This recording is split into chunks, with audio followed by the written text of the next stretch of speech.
Well, very good, guys. Well, let's go ahead and kick things off here. I got a couple things that I'm going to cover today. So let me give you just a brief overview of what we're going to be talking about, and then we'll get right into it. So today, guys, we're going to be talking all about real estate teams, everything that I've learned in probably, I guess, about 5 years of running a real estate team, and the things that, to do and the things not to do is, of course, what we'll be talking about. So some of the questions that I want to answer, first off, is what is a real estate team, right? Like there's a lot of people, especially in this, time where, a real estate team, it can mean multiple different things. There's all sorts of different, setups and ways, that somebody might be a team leader or might be not. And so it's kind of confusing. So I'll kind of define a real estate team kind of in my opinion. And then, should you join a real estate team? I get a lot of agents with that question about if they should join a real estate team. If they're a newer agent or even a seasoned agent, there's definitely merit to why you may want to consider joining a real estate team. And we'll talk about what you would want to look out for there. And then, should I start a real estate team? That's another good question. A lot of people don't know if they should start one, when they should start one. So we're going to be talking all about that. And then what systems do I need to start a real estate team? So a lot of times people, they make the decision they want to start a real estate team, but then it's like, well, where do I start, right? So we'll kind of get into that, talking about like what you should actually do once you start your real estate team. And then I'm going to talk about all the things that I would not do, the lessons that I've learned, running a real estate team, and just kind of giving you my advice as to what I've seen, throughout that time, and what I wouldn't do because of that. And then finally, just, general observations about real estate teams, things that I would do, things that I would be aware of, is kind of what we're going to be talking about today. So I'm going to try and wrap this one up, about a half hour or so that way we can get some discussion in at the end. But until that time, I've got all the mics muted for now. I'm just going to kind of go through the things that I'm seeing. And then at the end, like I say, I'll open it up. People can talk, ask questions. People can chime in kind of like what they, their thoughts are. So first off, what we're going to talk about is what is a real estate team. So this term I put down that it can mean a lot of things these days, right?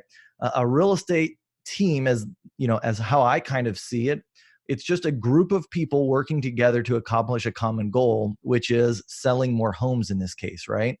This might mean that you have multiple salespeople, or it might just be you, right? So just, a real estate team, a lot of people think immediately that means having buyer's agents or like having agents that are selling alongside you.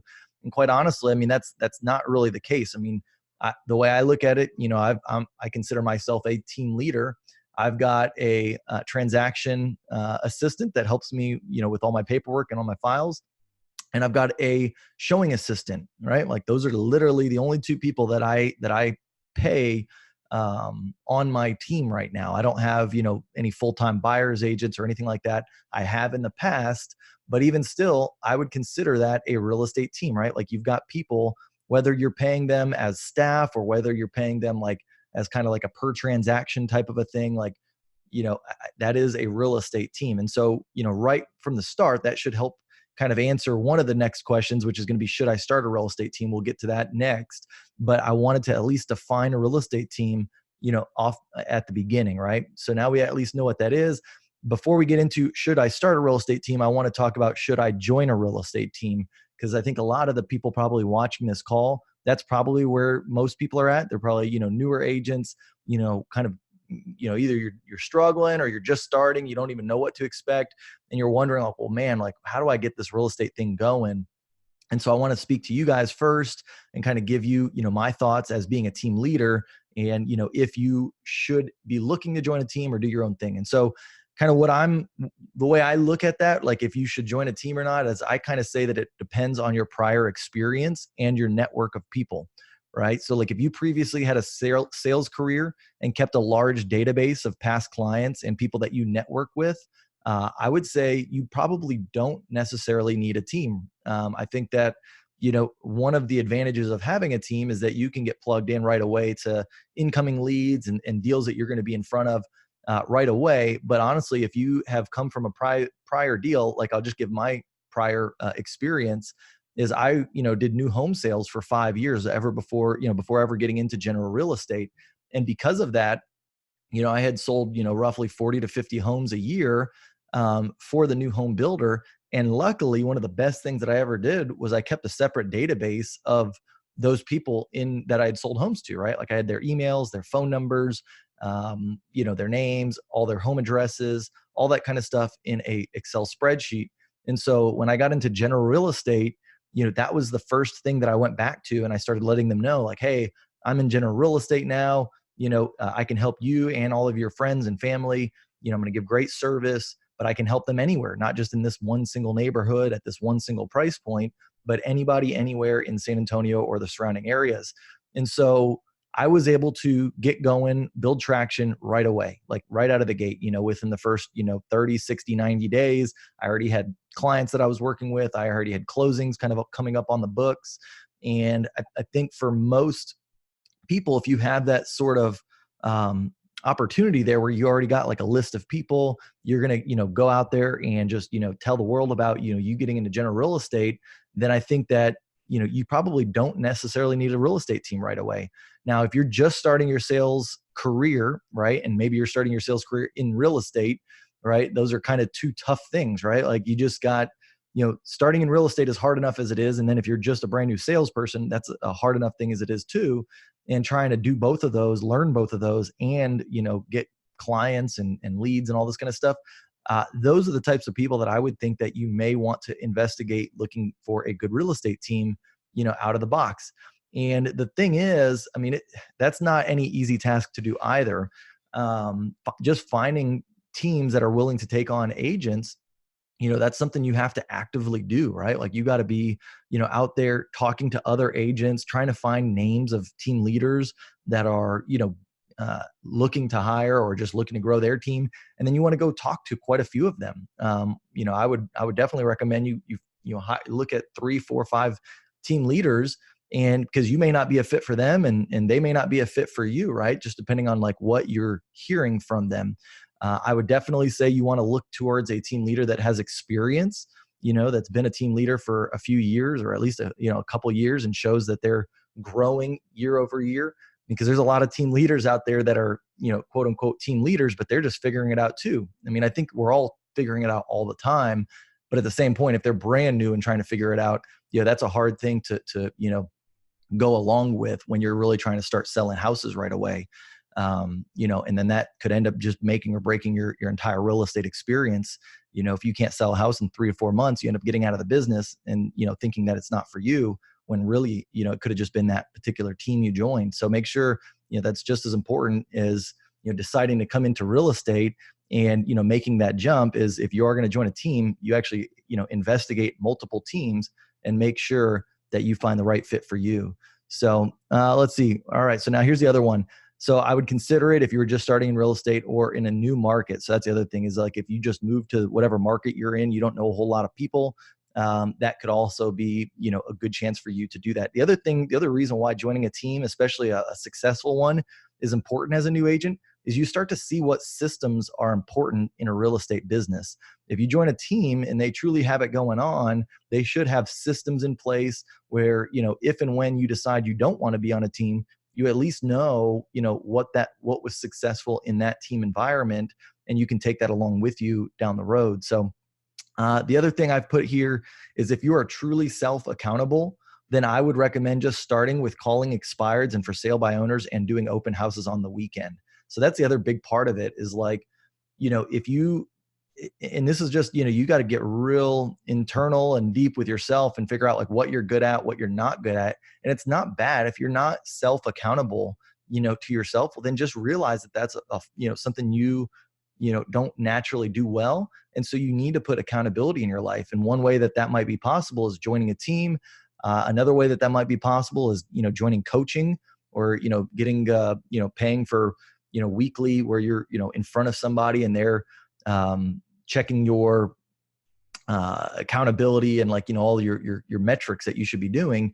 If you need that accountability, then, joining a team could be the free or the cheaper way of doing it, right? But then, if you're really a go-getter and you just want to like invest in yourself, not have to pay a 50-50 split or more on everything, it may be cheaper actually to spend $1,500 a month on coaching or $2,000 a month on coaching.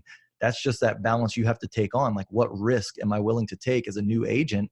Most new agents don't have $1,500 that they can invest into their business monthly for a coach, right? Like that. I know when I was a new agent, that sounded crazy to me that I would spend that much money. But when you think about it, if you end up joining a team and you're paying a 50-50 split, that ends up costing you a lot more in the long run. So, but it's just that kind of, you have to talk about it to yourself. How much money do you have saved up?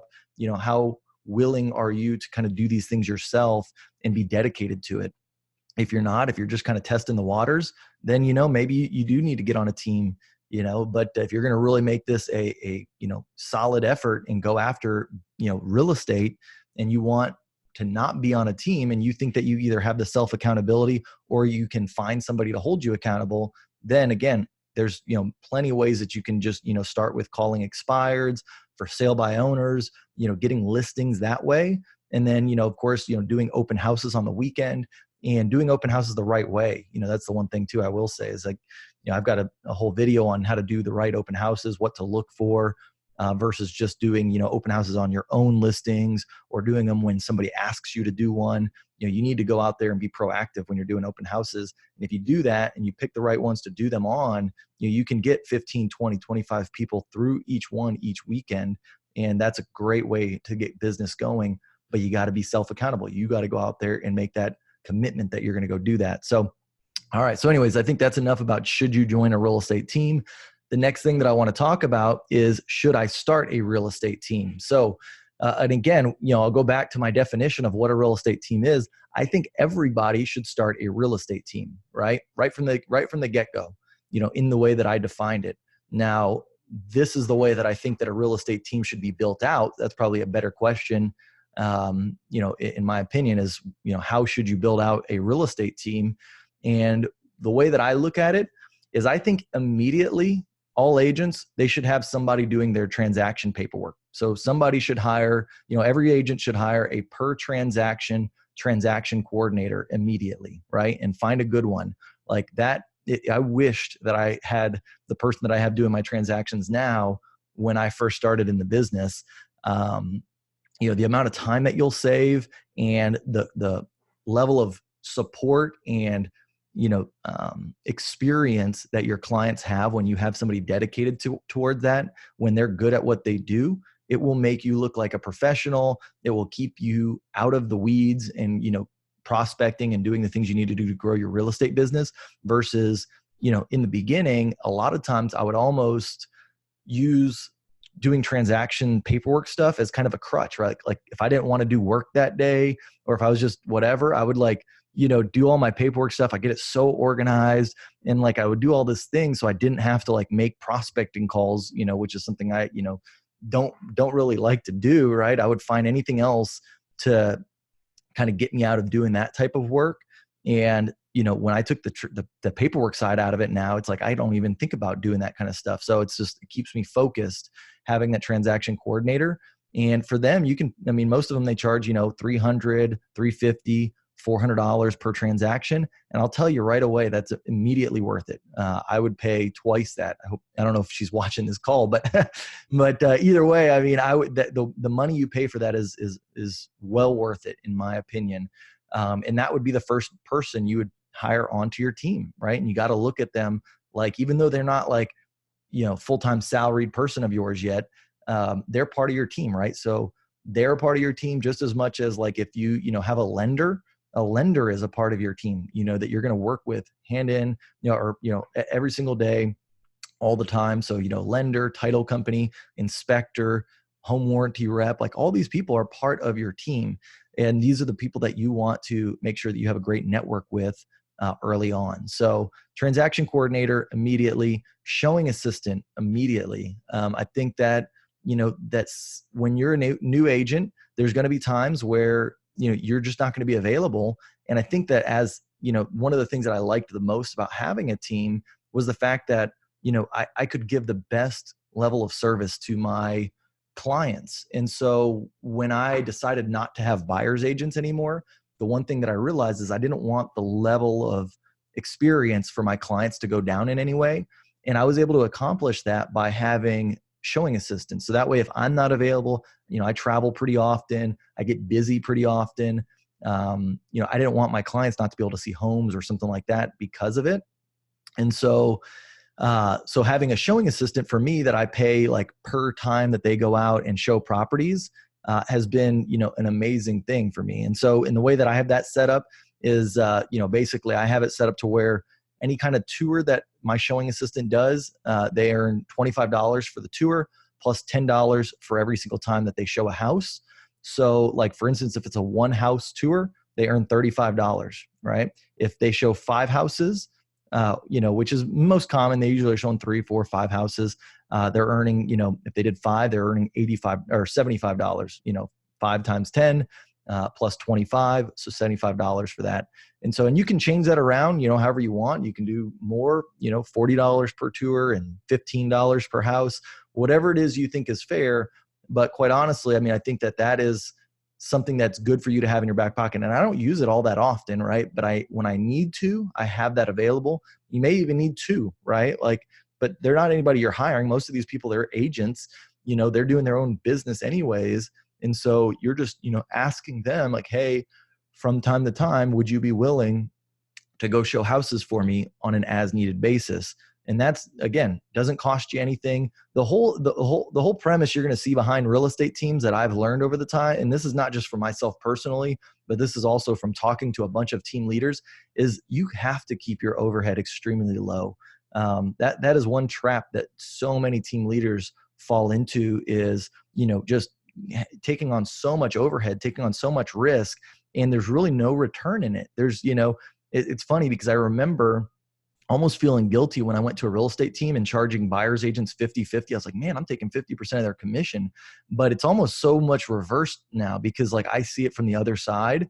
And if you understand how many expenses a team leader usually has, 50-50 is, that's like the bare minimum. We'll talk about why that is. But anyway, so the biggest thing that, you're going to keep seeing, the recurring thing is that you've got to keep your overhead extremely low. So, all right. So now we're going to get into when do you start to hire people, like full-time people, and what do you pay, pay them and all that kind of stuff. And so my first hire, if you're an agent and you're looking, you've gone past like, okay, I've got a transaction coordinator helping me, I've got showing assistant help whenever I need it, and now you're consistently selling above 40 homes a year. Like, just say you sold 30 homes the year before, then you just sold, 40 homes this year. And now like in the first 3 months of the year, you've sold, 8 or 12 houses. You're kind of on pace for that 40 homes again, or more, right? Like maybe you're going to, do 50 or 60 or whatever it is. But once you're going to be for sure above 40 homes per year,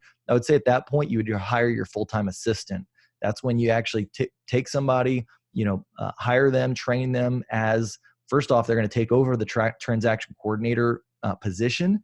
And so that's going to save you money. Because you figure if you're paying a transaction coordinator $350 times 40 deals, that's $14,000 a year. So immediately, you're going to take that off that transaction coordinator's plate and hire that full-time assistant, which, I would recommend you hiring that assistant and paying them probably, closer to that $35,000 to $40,000 a year range. Like that should be their starting salary if you're looking to hire a full-time assistant.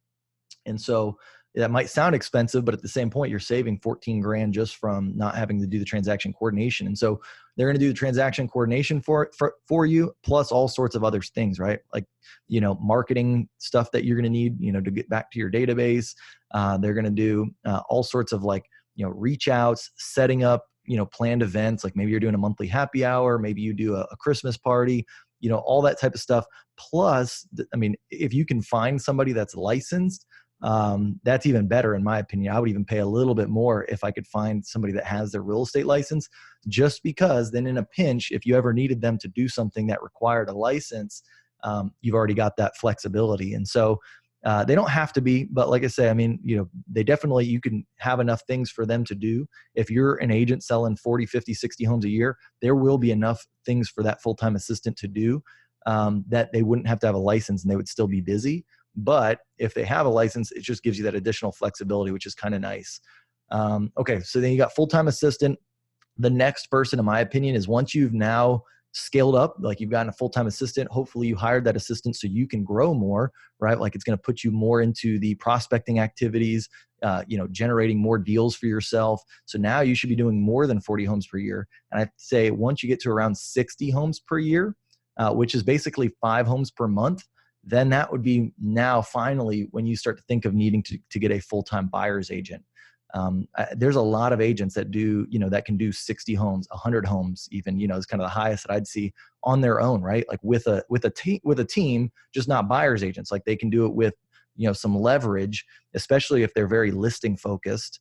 They could do, closer to 100. Now, if you're buyer focused, probably not so much, but again, like you shouldn't even be having the discussion of hiring a full-time buyer's agent where you're going to be paying them 50-50, be responsible for all of, their lead generation and getting them leads and stuff until you are consistently doing 60 homes per year, pretty easily, right? Like pretty consistently. You don't worry, that there's going to be deals to come. Like you just have a system in place, whether it's through, whatever marketing, avenues you're doing, or whether it's through all, referral based, whatever that might be, you've got a system to where you can definitely get above 60 homes per year. At that point in time, you'd want to pick up your full-time buyer's agent.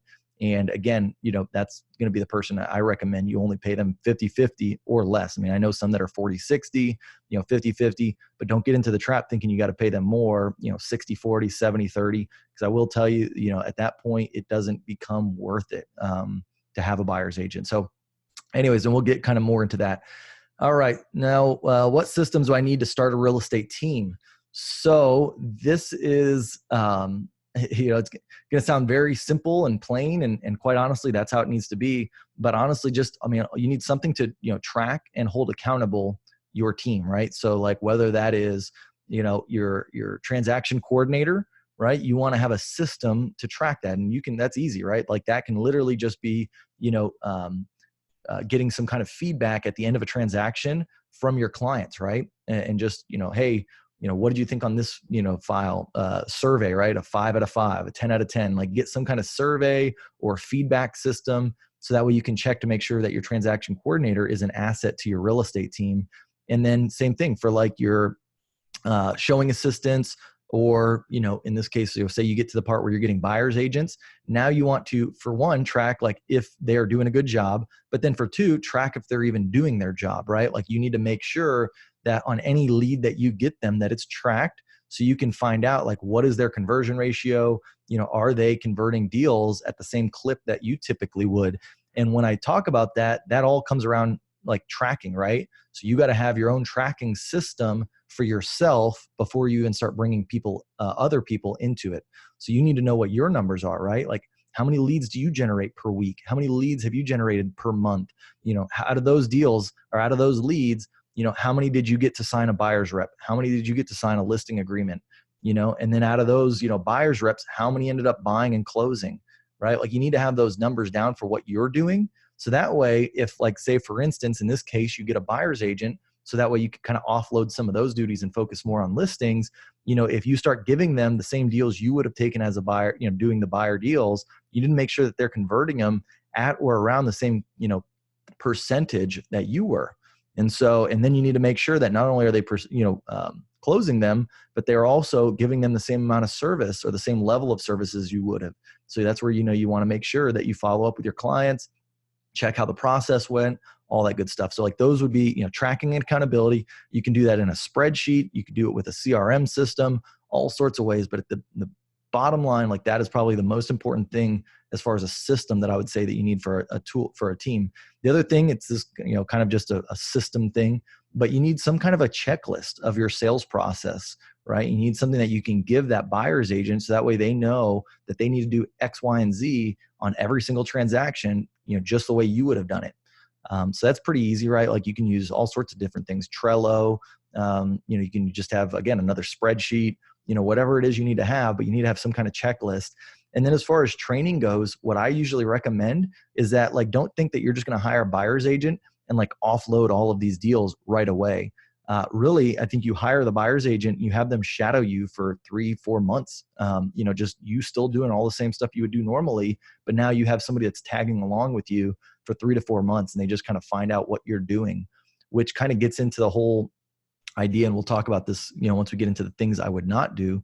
Is you don't want to grow too fast, right? Like, you need to be hiring, maybe one person at a time, and, really pour into that person. Because again, if you scale up too quickly, it's going to create a lot of stress on your part, and it probably is not going to end up working out in the long run.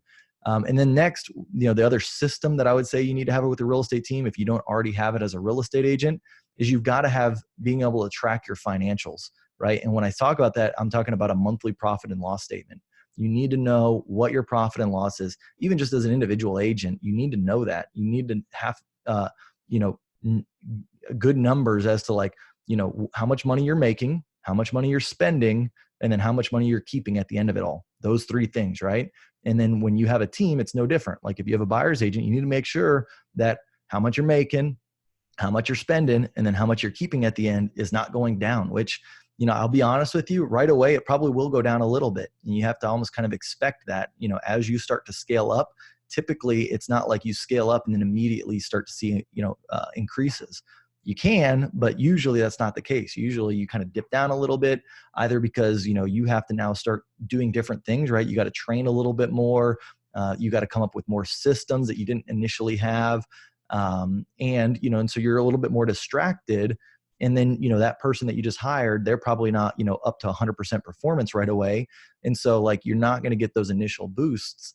But if you're tracking it, at least you won't get too far out of whack. Like, I could tell you, I actually made a post probably about 2 weeks ago now about where I was even just a year ago with my real estate team.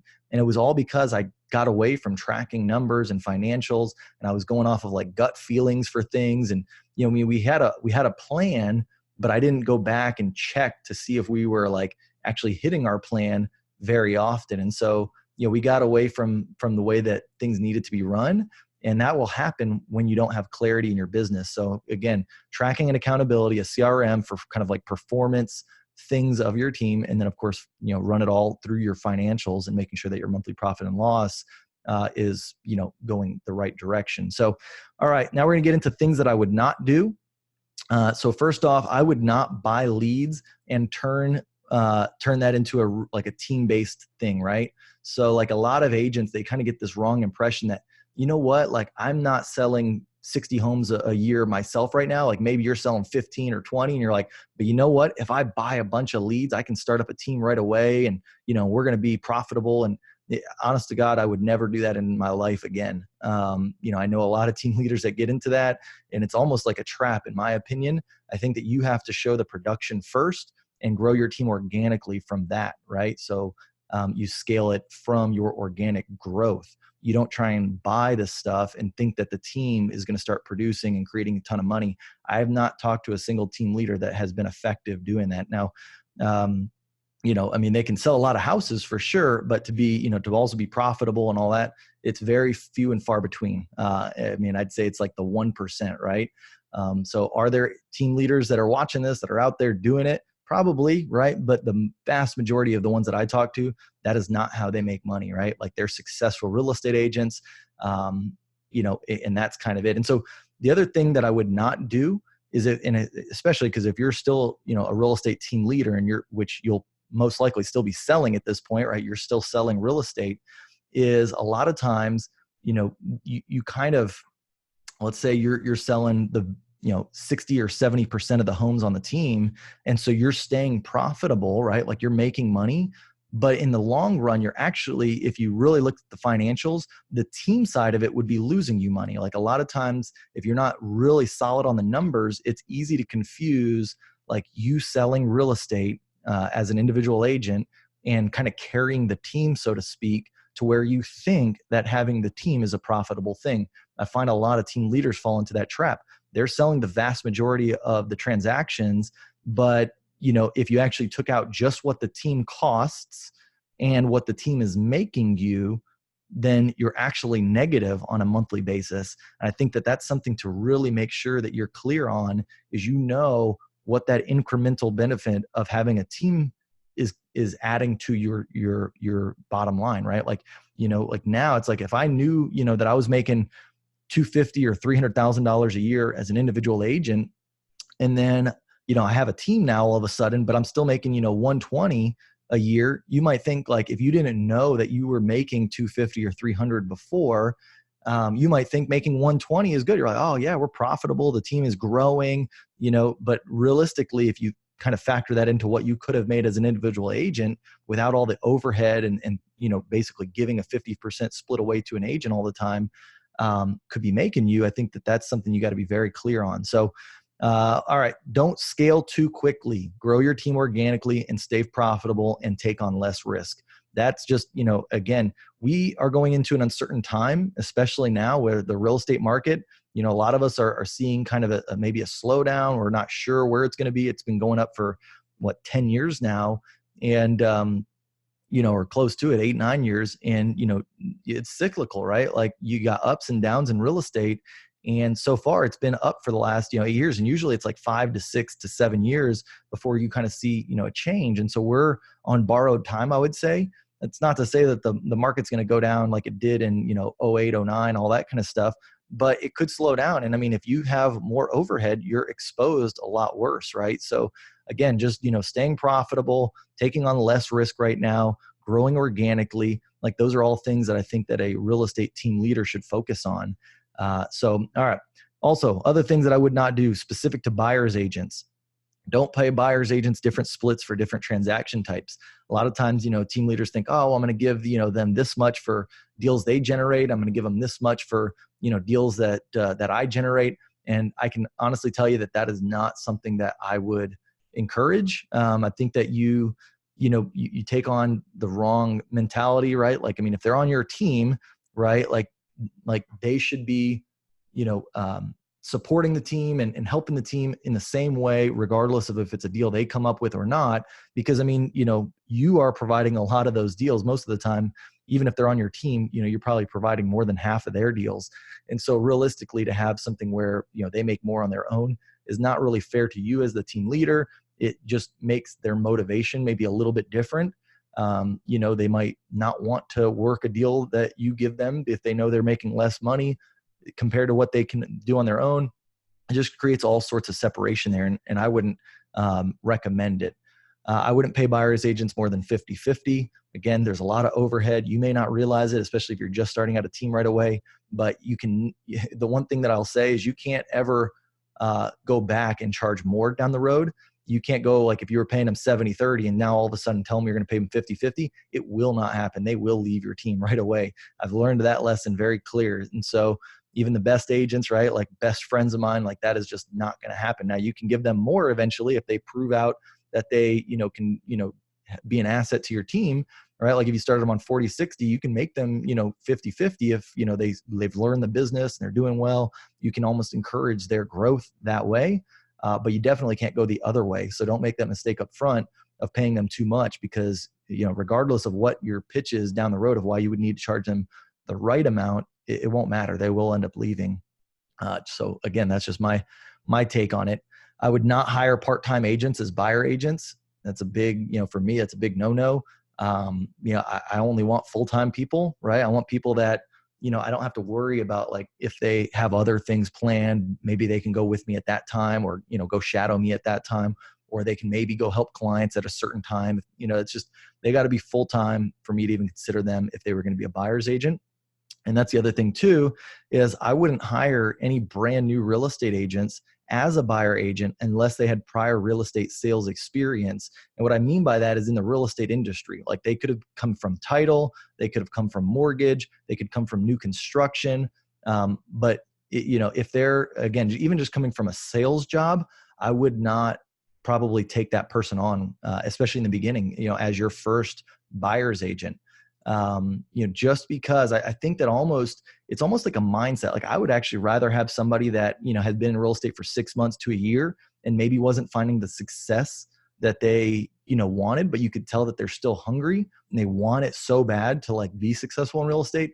Like, those would be the people that I'd be looking for, because if they're just coming straight into it, they're going to be kind of like have that, grass is greener mentality, that they think that, if they come straight onto your team as a brand new agent, that things are easy, and that you might, like they don't necessarily, the 50-50 split or whatever you're charging, 60-40, like they may not need, they don't need that help, right? Because they don't know any different. They don't know what it takes to be a successful real estate agent right off the bat, right? And so, whereas if they're coming in, from another, real estate industry background, they know that it's tough to be a real estate agent, and they appreciate, or they, especially if they've been, a real estate agent for 6 months or 12 months and hadn't been, as successful as they want, they know that it's tough. They know that they need your help, and they're willing to do more that you ask of them. And so, that's just kind of my take on that.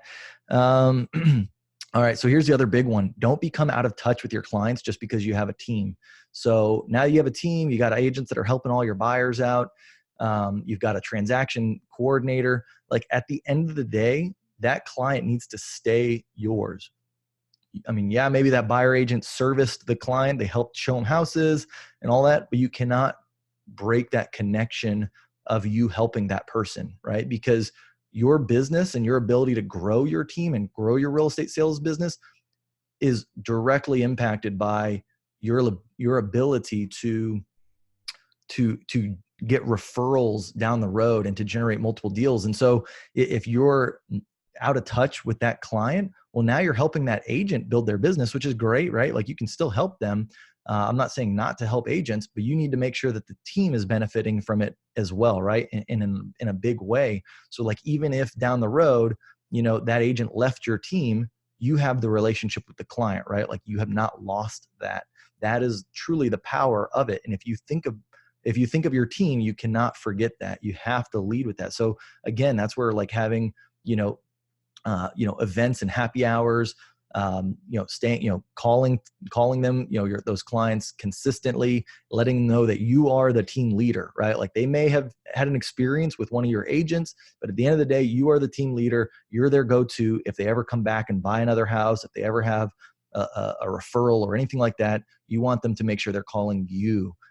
Because you're the one keeping that relationship with them going. So don't forget that, because that is going to be what fuels your growth as a team. And if you don't do that, you won't grow. It's just not, or you won't grow as quickly for sure. So, all right. Don't take on any additional overhead unless absolutely necessary. And a lot of people think like the word necessary can mean a lot of different things. But in my opinion, I mean, I don't think that a team right off the bat should have an office. I just don't think there's really a point to it. I think there's a lot of ways that you can go around having an actual brick and mortar office that you're paying monthly for. You can meet on Zoom. Most of the time, again, they're going to be, shadowing you. So you're going to be, riding along in the car with you. You can do meetings at your lender's office. You can do meetings at your title company's office, all sorts of ways for you to keep that overhead low. Yeah, it might seem nice to have an office, but I tell you, it's not necessary, not right off the bat. Now, if you got a team of 4 or 5 buyers agents, you're selling 300 homes a year, 250 homes a year, something like that. Now maybe you can look into it. But again, right off the bat, definitely not necessary in my opinion.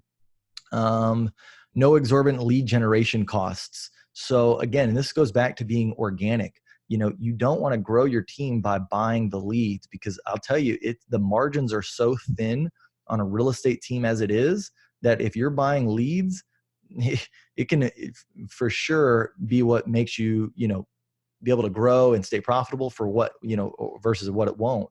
And so, again, you want to keep lead generation costs at a very minimum. And that's why, like I say, you want to grow this thing organically. Now, if you're already spending money for like Facebook ads or whatever, like that was what helped you grow, then keep doing that. I'm not saying not to invest in your business. But what I'm saying is you don't go out there and hire a buyer's agent and think, okay, well, now I got a buyer's agent. I need to go and spend, $2 or $3 grand on, Facebook ads every month, or, $1,000 on Facebook. If that's not what you were doing previously, you don't want to all of a sudden think that now you have to feed this buyer's agent. So you got to go spend money on lead gen. It should have been an organic thing. So like, they're going to take off of your plate deals that you would have had already, right? Like you've already got some system where deals are coming in, and they're going to take over those deals. You might invest a little bit more, into whatever it was that you were doing to get you to that point. So if you're, referral and SOI based, maybe you're going to spend more time and more money on prospecting to those people, which is going to be what helps you grow. but I wouldn't just go out there and start, spending all sorts of money to try and feed this agent that, you had not done previously. So, all right. And yeah, I wouldn't sign up for a ton of new systems. That's the other, thing that team leaders fall into a trap of is, the shiny object syndrome. It's like you go out there and you see, all these things that talk to like, okay, growing your team, you need this tool, you need that tool, you need this system, you need that system. Like, honestly, I told you the systems that you need. And really, all it is, it's no different than how you're growing your real estate business as it is, to 40 or 60 homes per year. It's going to be just more prospecting. It's going to be, doing more things that got you there, but it's not going to be like all these new systems that are going to take your team to the next level. So don't get, fall into that trap. And also ISAs. I think this is kind of funny. We had, had an ISA, we hired ISA, like outsourced ISAs. And honest to God, like if you maybe had like 5 buyer's agents, you're doing 250 deals a year or something like that, then maybe you can look into like an ISA. But honestly, like before that point in time, you and your team should have the ability to call and connect with the leads.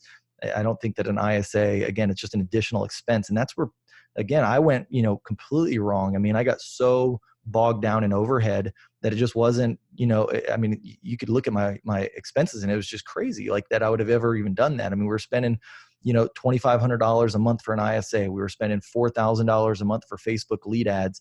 And, and we were doing that. We had an office, $3,000 a month. We had all the stuff that I'm saying not to do. And when you looked at it, yes, me and my team were probably selling 90 homes a year, but I was selling, 45 to 50 of those on my own.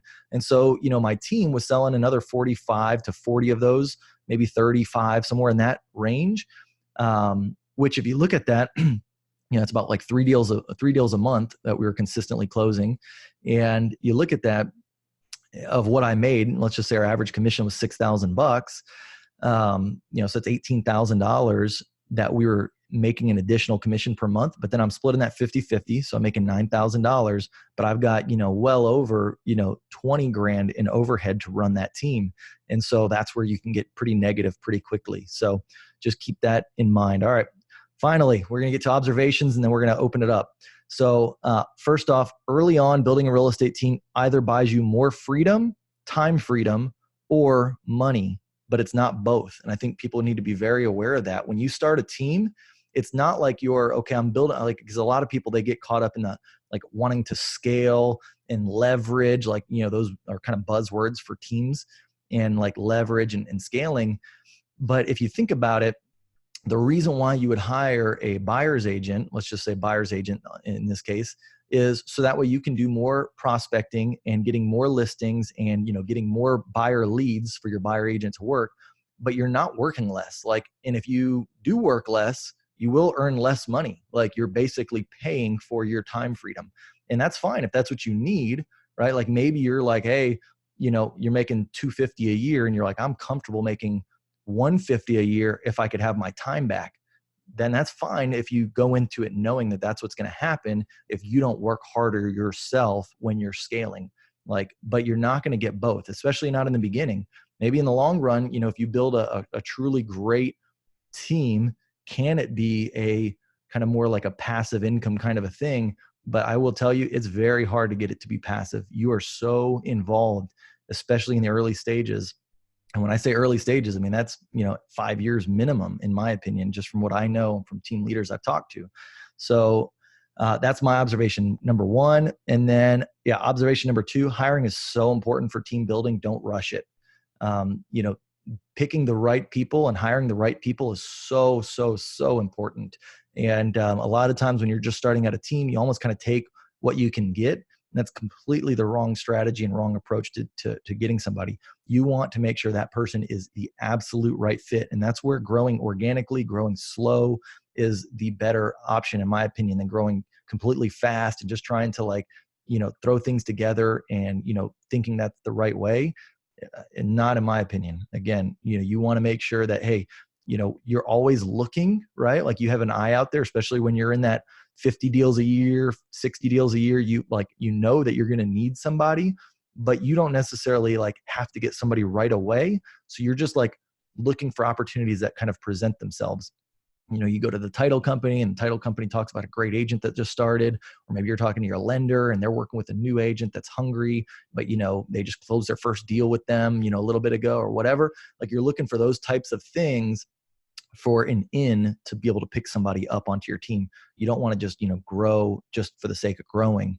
You want it to be organic, in my opinion, and don't rush the hire. Make sure they're a good fit for your team. They're going to be the right hard worker. You're not going to have to like baby them. And so anyways, all right. And then here's the last thing. My third observation, this is probably one of the most important things that I will say, is that consistency is even more important as a team leader than it is as an individual agent. So already as an individual agent, consistency is the key, right? Like, we all know that if you're not consistent as an individual agent, it's very hard to have success in real estate. And you take that to the very next level when you become a team leader. And if you're not consistent as an agent, it's going to be extremely hard for you as a team leader. And so make sure that you are the person that either you're naturally consistent or you have systems in place to be sure that you're consistent, right? Like, maybe you have the right accountability, maybe you have a no-fail system that won't let you be consistent. But either way, if you're not consistent as an individual agent, you're going to be really struggling as a team leader, because you, for one, need to be consistent as a team leader, just because that's what's going to propel your business and keep it going. But now you also have people that depend on your consistency, right? Like, you have agents, you have people that need you to be consistent. So that way they can be consistent. That way they stay plugged in. That way they do the right things. And so again, making sure consistency is still a very, very big part of your business as a new age or as a team leader. So cool. All right, guys. Well, that was it. Those are my observations and everything. I'm going to open up the lines here. Let me open this up here. Let me know. I got a lot of stuff in the chat here, so I'm going to read through some of this stuff here.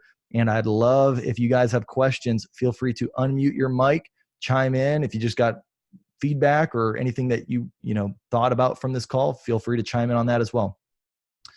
All right, Dr. Fabian, hire slow and fire fast. That's right. Absolutely. When do you present the showing assistant to the client? Yeah. So Mario, great question. So as far as that goes, I tell my clients all the time, in the first time that I meet with them, that I work as a part of a team, that I've got a transaction coordinator and that I've got a showing assistant, and I might not present them to them. Like, sometimes I have clients that I help that have never, they don't ever get touched by the showing assistant, but I'd tell them up front in the first meeting that, hey, from time to time, if I'm not available, your interests are the most important thing to me.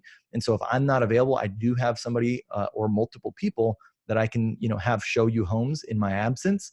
And so I make them very clear that that exists. And so that way, when it comes up that I'm busy or whatever, if I'm out of state or on a trip, that I just, say, hey, okay, remember we talked about Tim, he's going to be able to help you, and boom, I, send Tim over there. And so it's not a super surprise. Does your transaction coordinator need a license? Yes, Russ. I don't know if they do. Like, if you're asking, like, does the state of Texas require it? I'm pretty sure they do. I mean, they're talking to your clients about, real estate stuff, but for sure, I want my transaction coordinator to be licensed.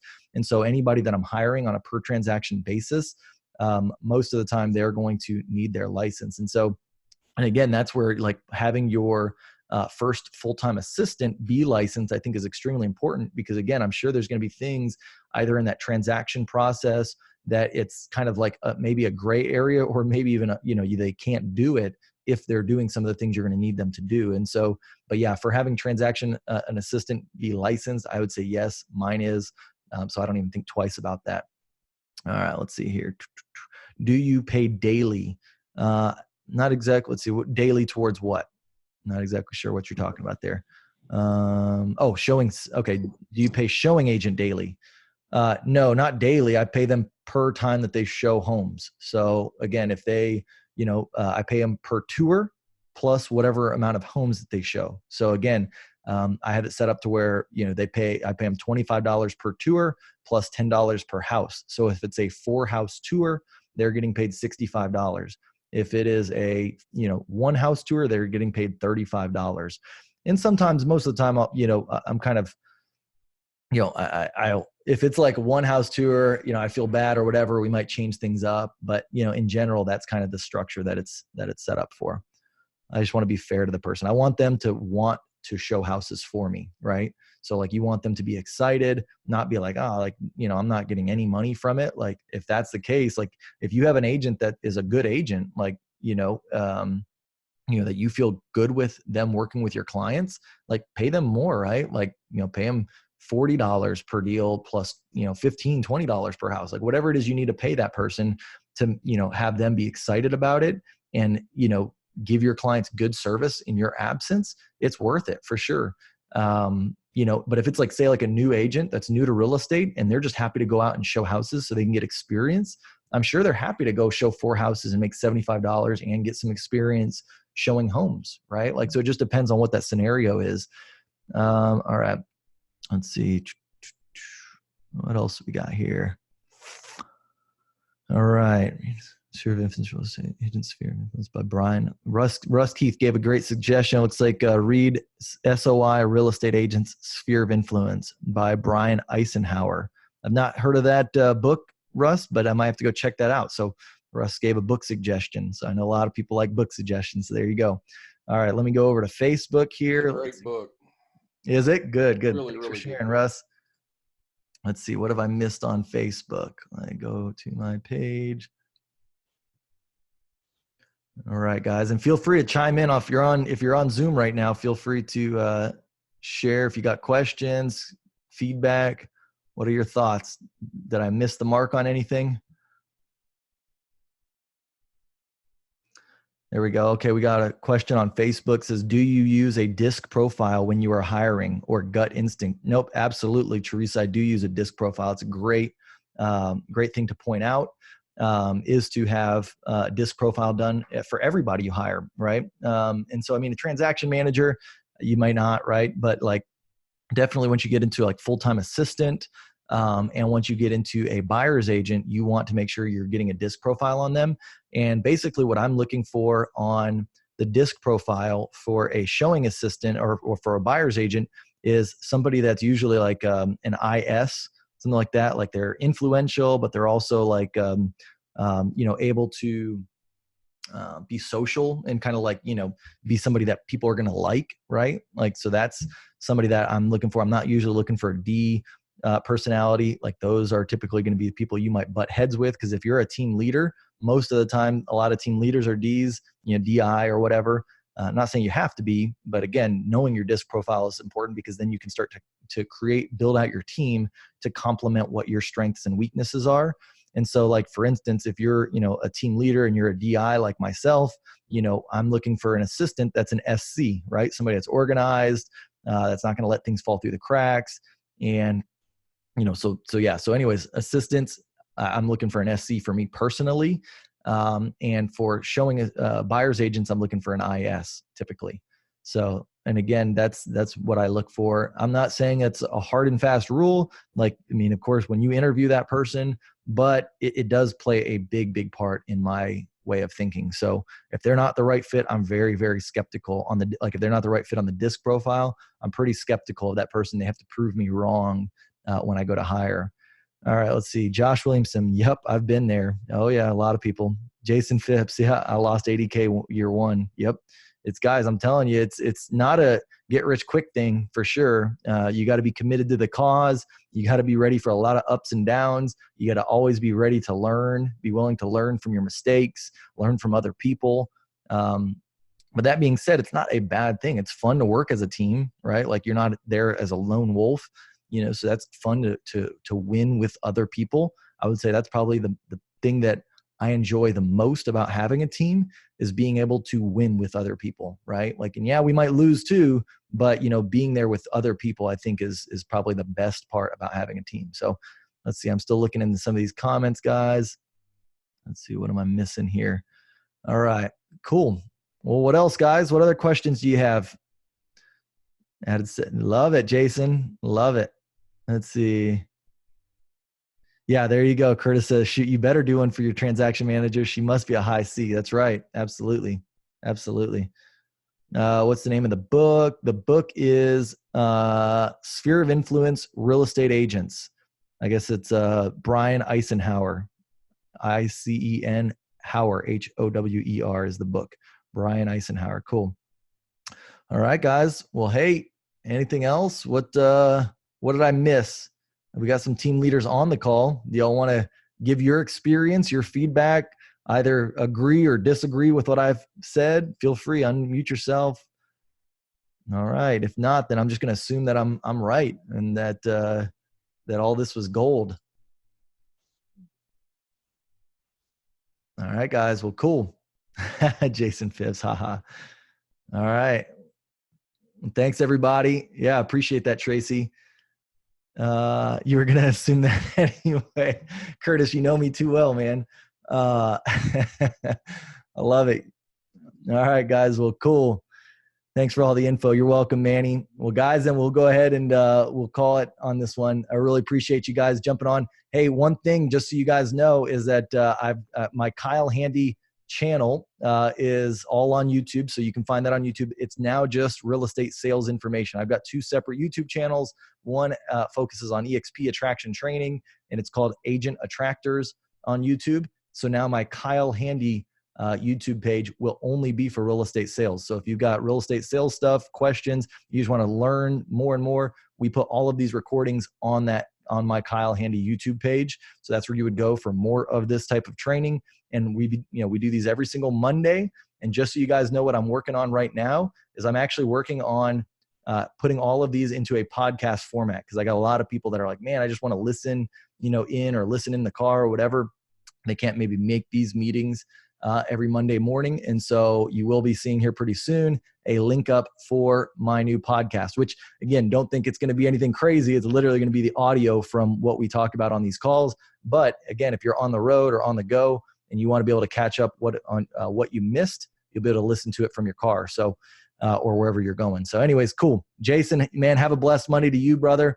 Good to see you on the call. I know it's early out your way, so I really appreciate you jumping on. Manny, again, good to see you guys. All right. Well, Facebook, really appreciate you guys checking in. I think this was the most we've ever had at one time, at least when I looked over. I think we had like 16 people live on Facebook. So really appreciate that. And yeah, we'll talk to you guys next Monday. We'll see you then. Bye-bye.